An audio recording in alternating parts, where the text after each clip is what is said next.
how do they reintroduce the condom so that they protect themselves or talk about? How do you reintroduce a condom into a relationship that's already Yeah. current? Well, to me, I feel like this. Once a relationship feels as though the trust is gone, then you don't have a relationship. And if you feel as though you have to introduce the condom, you should introduce him to the door. Because to me, I feel as though it's more like Russian roulette. And if you feel as though you've lost that trust, then you shouldn't be with him because you have to look at your warning signs. And I always say, people always say, pray, I'm not going to bring religion, but people always pray to God and say, God, give me an answer, give me the answer. But when he sends you an answer, it's not the one you want. So you go to another one. You say, well, that's not what I want to hear. I want to get this answer. That's not what I want to hear. So the simple fact of the matter is that when it comes down to it, to me, when a man presents something that's a little bit odd or a little bit weird, that the trust is like gone, to me, myself, I would start the spy game. The sex condom would already be in the issue because of the person that I am. You know, I don't trust the man. Even if we go get 100 tests and we go right back there before we do anything again, I'm going to have to put the condom back on because I have to keep it for my insurance. Because the simple fact of the matter, I cannot go back to once I'm infected. You know, I cannot go back and say, well, oh, I'm sorry. You know what I mean? I had used the condom. Yeah, if only I That's use a condom. fine. You can't go back. So the simple fact of the matter, to me, myself, the way I feel like, I don't trust anybody when it comes to this body. So I feel as though when you decide you want to be with somebody, you have to be really, really trustworthy. And as far as being married to that person, if you see a sign and something don't look right, it don't smell right, some email is popping up and he's doing things he's not supposed to do, you need to look into it. You know, and a man, to me, I learned, they always leave little signs. Women are more secretive and they can do things much more cleaner. But a man always leaves a sign of something where he's messed up. He left the laptop, he done left some phone number. Somewhere a man always messes up. In my life and living, I've learned that the difference between, the reason why men get caught cheating with women, because of the simple fact that men and women are just alike. The only difference between a man and a woman is a woman does it secretly, Maury Porridge, and a man does it out loud, he brags. A woman will not tell. So when a man does things that a woman knows that he's doing, that she going, oh, he thinks I'm stupid to what he's doing, because we're so much compatible. And that's the one thing I think people forget when they're in relationships. The thing about it is that y'all learn each other. And when you start going up that trend like most people do, that's when the person, or man or woman, start learning that something's not right. You know, and you've got your sign, you've got your warning, you put your condom on, you present it to him and say, well, you need to go take a test. If he says no, that's your sign. That's up to you to take it where you want. If you want to stay with him, stay with him. If you don't, you don't. So who do you think should bring the condom? Like, say you're To like, me, before you even jump into the bed with me, it's right there. You know, because to me, I always feel like this. It's like anything. Before you decide you want to lay down with anyone, you need to protect yourself.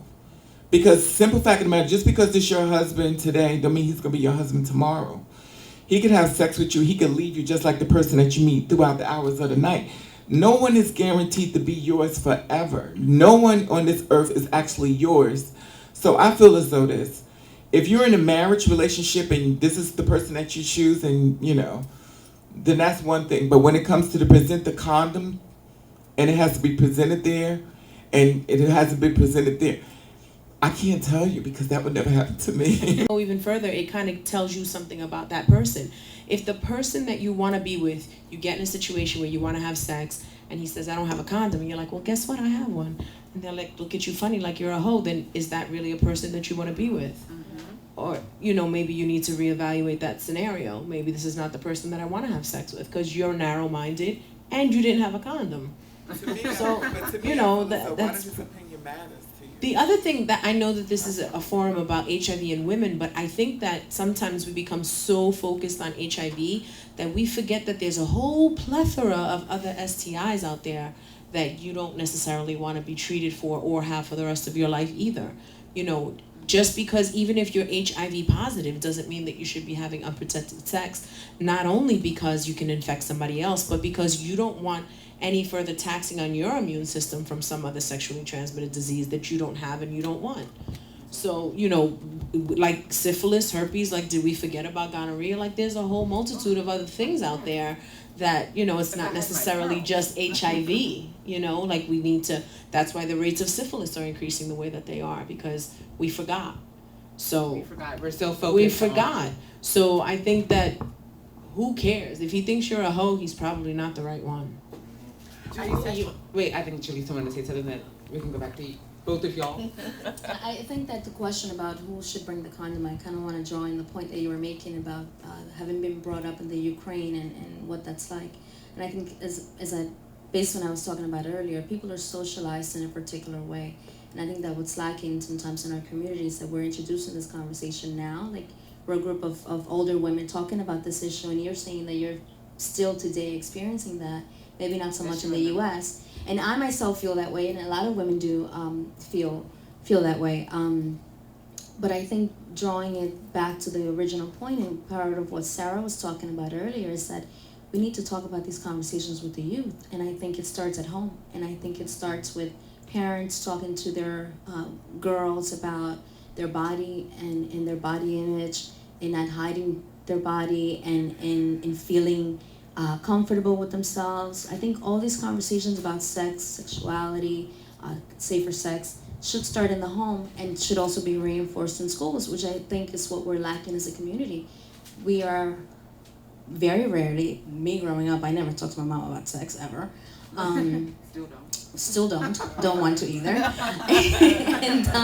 And I think that that's what happens, but you know, and the reason why I introduced the subject on body image is because culturally, oftentimes we're brought up, and using my home and my culture as an example, women are like, cover that up, or put something on it, or like hide this, and women, you know, and women begin to be socialized as in shame, like their body's shameful. It's a taboo to be naked. It's a taboo to, you know, explore your sexuality, and then next thing you know, you grow up into an adult woman who doesn't feel comfortable, you know, in an intimate setting with a partner, who doesn't feel comfortable being naked, who doesn't feel comfortable to negotiate. All of those things build a part of that whole spectrum of self-esteem and what that looks like, and what, you know, if I'm feeling confident in myself and I'm feeling confident with my own body, I'm much more likely to say, this is what it is, like Raven says, this is what it is, take it or leave it, and be okay with that person leaving it. But oftentimes, if we're not feeling complete and we're not feeling that we're worthy of,